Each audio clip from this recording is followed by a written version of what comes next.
Rule 36, Judgments, Final Orders, and Entry thereof. Section 1, Rendition of Judgments and Final Orders. A judgment or final order determining the merits of the case shall be in writing, personally and directly prepared by the judge, stating clearly and distinctly the facts and the law on which it is based, signed by him and filed with the clerk of court. Section 2, Entry of Judgments and Final Orders. If no appeal or motion for new trial or reconsideration is filed within the time provided in these rules, the judgment or final order shall forthwith be entered by the clerk in the book of entries of judgments. The date of finality of the judgment or final order shall be deemed to be the date of its entry. The record shall contain the dispositive part of the judgment or final order and shall be signed by the clerk with a certificate that such judgment or final order has become final and executory. Section 3, Judgment for or against one or more of several parties. Judgment may be given for or against one or more of several plaintiffs and for or against one or more of several defendants. When justice so demands, the court may require the parties on each side to file adversary pleadings as between themselves and determine their ultimate rights and obligations. Section 4, Several Judgments. In an action against several defendants, the court may, when a several judgment is proper, render judgment against one or more of them, leaving the action to proceed against the others. Section 5, Separate Judgments. When more than one claim for relief is presented in an action, the court, at any stage upon a determination of the issues material to a particular claim and all counterclaims arising out of the transaction or occurrence, which is the subject matter of the claim, may render a separate judgment disposing of such claim. The judgment shall terminate the action with respect to the claim so disposed of, and the action shall proceed as to the remaining claims. In case a separate judgment is rendered, the court by order may stay its enforcement until the rendition of a subsequent judgment or judgments, and may prescribe such conditions as may be necessary to secure the benefit thereof to the party in whose favor the judgment is rendered. Section 6, Judgment against entity without juridical personality. When judgment is rendered against two or more persons sued as an entity without juridical personality, the judgment shall set out their individual or proper names if known. Rule 37, New Trial or Reconsideration. Section 1, Grounds of and period for filing motion for new trial or reconsideration.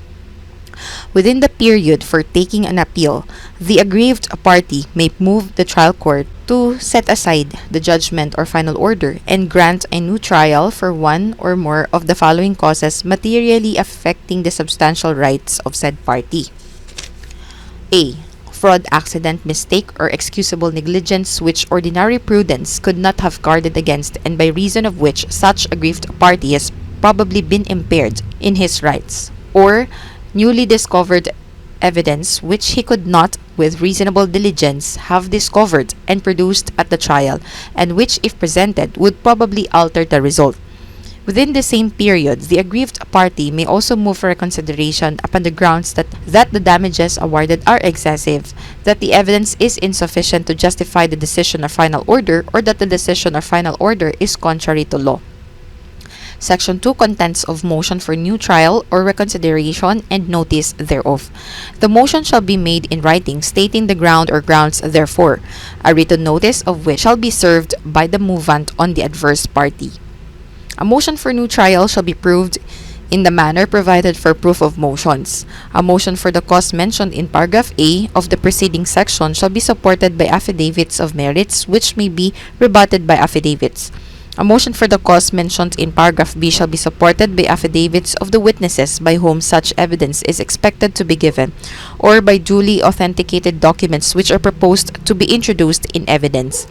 A motion for reconsideration shall point out specifically the findings or conclusions of the judgment or final order which are not supported by the evidence or which are contrary to law, making express reference to the testimonial or documentary evidence or to the provisions of law alleged to be contrary to such findings or conclusions. A pro forma motion for new trial or reconsideration shall not toll the regulamentary period of appeal. Section 3. Action upon motion for new trial or reconsideration. The trial court may set aside the judgment or final order and grant a new trial upon such terms as may be just or may deny the motion. If the court finds that excessive damages have been awarded or that the judgment or final order is contrary to the evidence or law, it may amend such judgment or final order accordingly.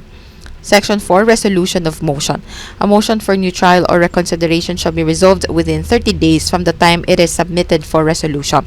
Section 5. Second motion for new trial. A motion for new trial shall include all grounds then available, and those not so included shall be deemed waived. A second motion for new trial based on a ground not existing nor available when the first motion was made may be filed within the time herein provided, excluding the time during which the first motion had been pending.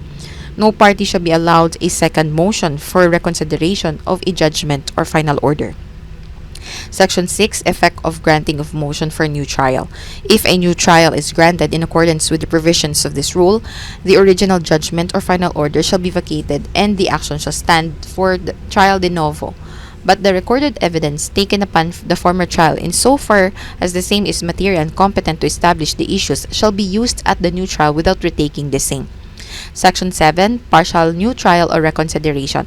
If the grounds for a motion under this rule appear to the court to affect the issues as to only a part or less than all of the matter in controversy or only one or less than all of the parties to it, the court may order a new trial or grant reconsideration as to such issues if severable without interfering with the judgment or final order upon the rest.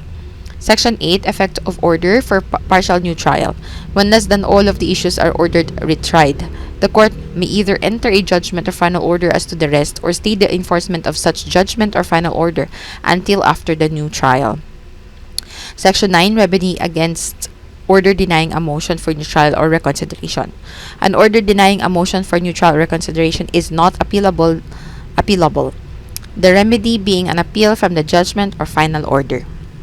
Rule 38. Relief from judgments, orders, or other proceedings. Section 1. Petition for relief from judgment, order, or other proceedings. When a judgment or final order is entered or any other proceeding is thereafter taken against a party in any court through fraud, accident, mistake, or excusable negligence, he may file a petition in such court and in the same case praying that the judgment, order, or proceeding be set aside. Section 2. Petition for relief from denial of appeal. When a judgment or final order is rendered by any court in a case and a party thereto by fraud, accident, mistake, or excusable negligence has been prevented from taking an appeal, he may file a petition in such court and in the same case praying that the appeal be given due course. Section 3. Time for filing petition. Contents and verification. A petition provided for in either of the preceding sections of this rule must be filed within 60 days after the petitioner learns of the judgment, final order, or other proceedings to be set aside, and not more than 6 months after such judgment or final order was entered or such proceeding was taken, and must be accompanied with affidavits showing the fraud, accident, mistake, or excusable negligence relied upon and the facts constituting the petitioner's good and substantial cause of action or defense as the case may be. Section 4. Order to file an answer. If the petition is sufficient in form and substance to justify relief, the court in which it is filed shall issue an order requiring the adverse parties to answer the same within 15 days from the receipt thereof. The order shall be served in such manner as the court may direct, together with copies of the petition and the accompanying affidavits. Section 5. Preliminary injunction pending proceedings. The court in which the petition is filed may grant such preliminary injunction as may be necessary for the preservation of the rights of the parties upon the filing by the petitioner of a bond in favor of the adverse party, conditioned that if the petition is dismissed or the petitioner fails on the trial of the case upon its merits, he will pay the adverse party all damages and costs that may be awarded to him by reason of the issuance of such injunction or the other proceedings following the petition. But such injunction shall not operate to discharge or extinguish any lien with which the adverse party may have acquired upon the property of the petitioner. Section 6. Proceedings after answer is filed. After the filing of the answer, the expiration of the period, therefore, the court shall hear the petition, and if after such hearing it finds that the allegations thereof are not true, the petition shall be dismissed. But if it finds said allegations to be true, it shall set aside the judgment or final order or other proceeding complained of upon such terms as may be just. Thereafter, the case shall stand as if such judgment, final order, or other proceeding had never been rendered, issued, or taken. The court shall then proceed to hear and determine the case as if a timely motion for new trial or reconsideration had been granted by it.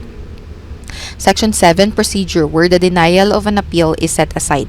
Where the denial of an appeal is set aside, the lower court shall be required to give due course to the appeal and to elevate the record of the appealed case as if a timely and proper appeal had been made.